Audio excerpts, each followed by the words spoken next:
HMDA మాజీ director బాలకృష్ణను service నుంచి తొలగించేందుకు అధికారులు సిద్ధమయ్యారు.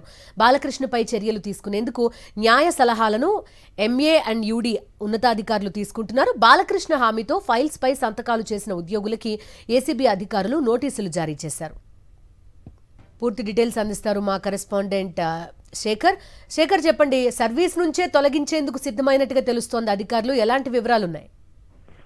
ఇందు హెచ్ఎండిఏ మాజీ డైరెక్టర్ బాలకృష్ణ మీద సీరియస్ యాక్షన్ తీసుకోవడానికి ప్రభుత్వం సిద్ధమవుతున్నట్లు తెలుస్తా ఉంది. ఇందులో భాగంగా ఆయనను సర్వీసుల నుంచి తొలగించేటువంటి యోచనలో ఉన్నట్లు కూడా తెలుస్తా ఉంది. న్యాయ సలహా అధికారులు తీసుకుంటున్నట్లు సమాచారం అయితే అందుతా ఉంది. ఆయన తీసుకున్నటువంటి ఏవైతే ఆయన సర్వీసుల్లో ఉన్నప్పుడు తీసుకున్నటువంటి డాక్యుమెంట్స్ ఏవైతే ఉన్నాయో, అట్లాగే చేసినటువంటి రిజిస్ట్రేషన్స్ కావచ్చు, పాల్పడ్డటువంటి అక్రమాలు ఏవైతే ఉన్నాయో వాటన్నిటిని ఆధారాలు సేకరించేటువంటి పనిలో పడింది.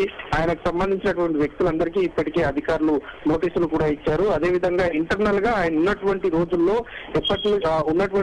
ఎంత మేరకు రిజిస్ట్రేషన్స్ అయ్యాయి, ఎవరెవరు అందులో పాల్పంచుకున్నారు, అందులో ప్రజాప్రతినిధులు ఎంతమంది ఉన్నారు, అధికారులు ఎంతమంది ఉన్నారు, ఎవరెవరి సంతకాలు ఉన్నాయి, ఇట్లాంటి అన్ని అంశాల మీద లోతుగానే హెచ్ఎండిఏ విచారణ చేస్తున్నట్టు తెలుస్తోంది. ప్రభుత్వం ఆదేశాలతో అధికారులు ఇన్వెస్టిగేషన్ చేస్తున్నటువంటి సమాచారం అయితే వస్తా ఉంది. ఇక ఏసీబీ అధికారులకు పట్టుబట్టినటువంటి సందర్భంలో 100 కోట్లకు పైగానే ఆస్తులు ఉన్నట్లు తెలిసినటువంటి సందర్భం ఉంది. కాబట్టి సీరియస్ యాక్షన్ తీసుకునేందుకు తెలుస్తా ఉంది. న్యాయ సలహా వచ్చిన తర్వాత ఆయనను సర్వీసుల నుంచి రిమూవ్ చేసేటువంటి అవకాశాలు అయితే కనిపిస్తా ఉన్నాయి. అదేవిధంగా ఆయనకు సహకరించినటువంటి అధికారుల మీద కూడా కొంత కఠినమైనటువంటి చర్యలు తీసుకునేటువంటి అవకాశాలు కూడా కనిపిస్తా ఉన్నాయి.